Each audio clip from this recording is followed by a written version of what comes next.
اب سنیے گا کفار مکہ اور نبی کریم صلی اللہ علیہ وآلہ وسلم کا اختلاف. دل پر ہاتھ رکھ کے سنیے. کلمہ پیش کیا گیا ہے ہمارے سامنے، لا الہ الا اللہ محمد رسول اللہ. عام ترجمہ، نہیں ہے کوئی معبود سوائے اللہ کے اور محمد اللہ کے رسول ہیں. کوئی شک نہیں، یہ ترجمہ ہے جو ہم نے پڑھا ہے، ہمیں پڑھایا گیا ہے. اب یہ لا آیا ہے، لا الہ. اب ہمارے ہاں الہ کا ترجمہ ہے معبود. تو میں نے آپ سے عرض کیا تھا کہ یہ ہمارے اسکول کے بچوں کے لیے، اسکول کالجز کے لیے اور سب کے لیے بڑا اہم ہے کہ قرآن کریم میں معبود کا لفظ استعمال نہیں ہوا. اور ہم نے اپنے اساتذہ سے سنا کہ صحائف ستہ کی کسی کتاب میں یہ لفظ موجود نہیں ہے. عربی زبان کے اندر یہ لفظ اردو ترجمے میں تو آیا ہوگا، لیکن عربی میں معبود کا لفظ صحائف ستہ کی کسی کتاب میں موجود نہیں ہے. لیکن ہم نے اس کا ترجمہ کیا ہے، الہ کا ترجمہ معبود. تو سنیے،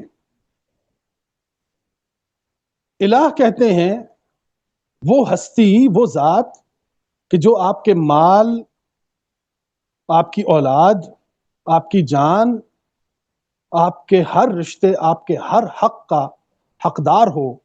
وہ ذات جو آپ کے ہر حق کی حقدار ہو اسے الہ کہتے ہیں.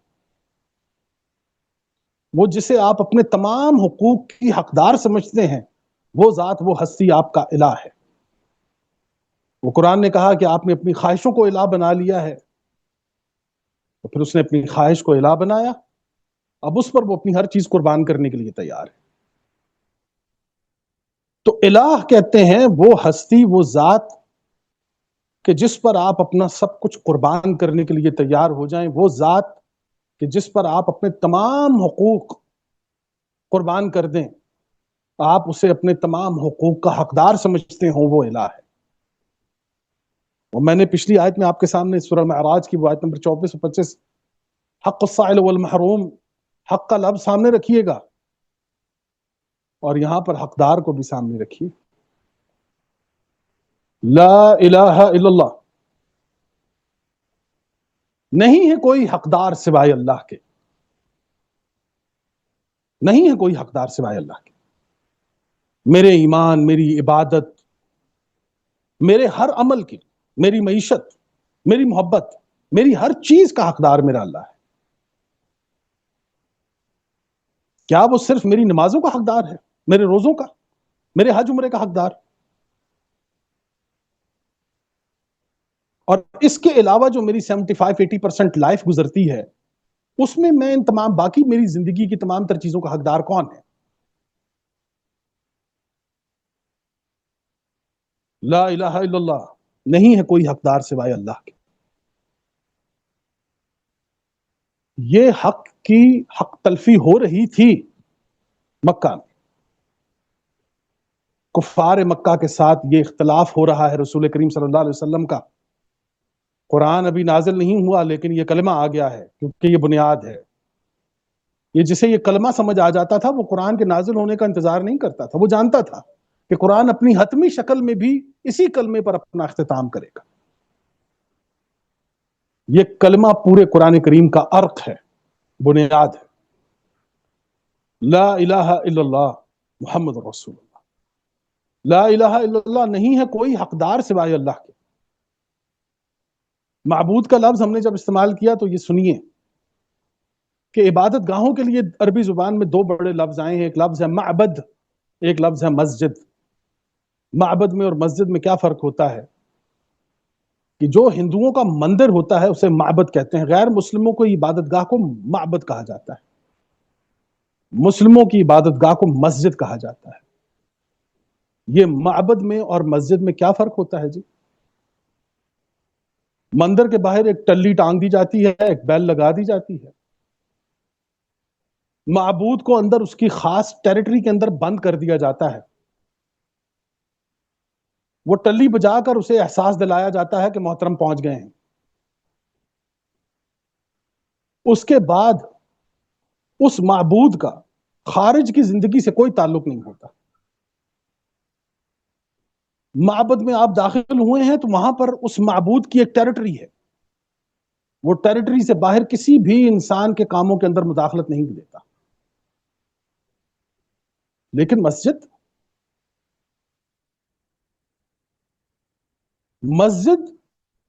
اب مسجد اور معبد کا حتمی فرق سن لیجیے۔ مسجد جو ہے، اس میں آنے والی تمام آمدنی، اس میں آنے والے تمام فوائد، وہ اخلاقی ہوں، معاشی ہوں، ادبی ہوں، علمی ہوں، تمام انسانوں پر یکساں تقسیم ہوں گے۔ جیسے جمعے کا خطبہ تقسیم ہوتا ہے نا جی، جمعے کے خطبے میں تمام حضرات موجود ہوتے ہیں، ان پر امام صاحب جو بھی اپنی بات ماشاءاللہ پیش کرتے ہیں، وہ ان پر اپنا علم تقسیم کرتے ہیں، اپنی بات تقسیم کرتے ہیں، رسول کریم کی بات تقسیم کرتے ہیں، قرآن تقسیم کرتے ہیں۔ تو پتہ چلا کہ مسجد کے اندر جو بھی چیز آئے گی وہ تمام مسلمانوں پر، تمام ماننے والوں پر یکساں تقسیم ہوگی۔ تو معبد اور مسجد کے خدا میں فرق یہ ہوتا ہے کہ معبد کا جو خدا ہوتا ہے وہ محدود ہوتا ہے، اس کے پاس جو چیز آتی ہے وہ اسی کے استعمال میں ہوتی ہے یا اس کی خدمت کرنے والوں کے استعمال میں ہوتی ہے، جبکہ جو مسجد کا خالق ہے، جو اللہ ہے، وہ اپنے تمام حقوق مخلوق پر تقسیم کر دیتا ہے۔ یہ بنیادی فرق ہے مسجد کا اور معبد کا، کہ مسجد کا رب جو ہے، مسجد کا خالق جو ہے، وہ اپنے تمام حقوق مخلوق پر یکساں تقسیم کر دیتا ہے۔ یہ ہے مسجد اور معبد کا فرق۔ افسوس کہ آج ہم نے بھی مسجد کے تھڑوں پر، مسجد میں داخل ہوتے ہوئے میں نے لوگوں کو دیکھا ہے اپنے سگریٹ کے آخری کش لگاتے ہوئے، کسی کی بدخوئی کرتے ہوئے، کسی کے بارے میں برا سوچتے ہوئے، لیکن جو ہی وہ مسجد کے دائرے میں داخل ہوتا ہے وہ یہی سمجھتا ہے یہاں پر معبود، اب یہ معبود کی ٹیریٹری شروع ہو گئی ہے، اب یہاں اندر میں نے کوئی بات نہیں کرنی، باہر نکل کے میں جو مرضی کروں۔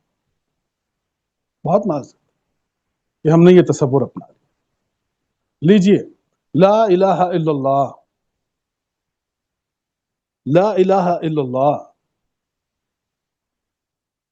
نہیں ہے کوئی حقدار۔ اور یہ بھی یاد رکھیے کہ معبود کا لفظ اگر درست مفاہیم کے اندر پیش کیا جائے تو وہ قابل قبول ہے۔ ایسا نہیں ہے کہ ہم نے لفظوں کے اندر الجھنا ہے، ہم نے تو اس تصور، اس کانسیپٹ کو پکڑنا ہے کہ جس سے ہماری زندگیوں میں بہتری آئے۔ لا الہ الا اللہ، نہیں ہے کوئی معبود سوائے اللہ کے، یہ ایک ترجمہ ہے۔ لا الہ الا اللہ، نہیں ہے کوئی حقدار سوائے اللہ کے۔ اب سنیے، نبی کریم صلی اللہ علیہ وسلم نے جب یہ فرمایا ہے لا الہ الا اللہ، نہیں ہے کوئی حقدار سوائے اللہ کے، تو پھر جو خطوط آپ صلی اللہ علیہ وسلم نے بادشاہوں کے نام لکھے ہیں، ان خطوط میں آپ صلی اللہ علیہ وسلم نے 3 بنیادی باتیں فرمائی ہیں۔ آپ صلی اللہ علیہ وسلم نے فرمایا ہے کہ مسلمان ہو جاؤ، اگر تم مسلمان ہوگے تو تمہیں صدقہ اور زکوٰۃ دینی پڑے گی یقیناً، اور اگر تم غیر مسلم رہنا چاہتے ہو تو تم رہ سکتے ہو، لیکن اس کے بدلے تمہیں جزیہ دینا ہوگا، یہ جزیہ دینا ہوگا۔ دونوں صورتوں میں خدا کا حق باہر آئے گا، وہ حق السائل والمحروم کو ذہن میں رکھیے۔ دونوں صورتوں میں اللہ کا حق باہر آنا چاہیے، اور اگر نہ آیا جہاد کے لیے تیار ہو جائے۔ تیسری شکل حتمی، کوئی چوتھی بات نہیں۔ لا الہ الا اللہ محمد رسول اللہ، نہیں ہے کوئی حقدار سوائے اللہ کے۔ اللہ کا حق نکالیے، وہ میں نے پچھلی آیتوں میں پڑھا کہ انہیں معلوم ہو، یہ جو مسلین ہیں، دائم مسلین جو ہیں، یہ جانتے ہیں کہ ان کی صلات یہ بتا رہی ہے کہ ان کے اموال کے اندر لوگوں کا کسی کا حق موجود ہے. اب رسول کریم صلی اللہ علیہ وسلم نے جب یہ کلمہ پڑھا ہے لا الہ الا اللہ، تو اس میں تو اللہ کا حق نکالنا ہوگا. میں نے عرض کیا تھا کہ ہمارے اللہ میں اور مین میڈ خداؤں میں فرق یہ ہے کہ ہمارا اللہ اپنے تمام حقوق مخلوق پر تقسیم کر دیتا ہے، جبکہ مین میڈ خدا وہ 5 ٹن دودھ ایک بت پر گرا دیا جاتا ہے، لیکن کسی مسکین کے منہ میں ایک چمچ دودھ کی نہیں ڈالی جاتی. تو لا الہ الا اللہ محمد رسول اللہ نہیں ہے کوئی حقدار سوائے اللہ کے. اللہ کا حق نکالیے.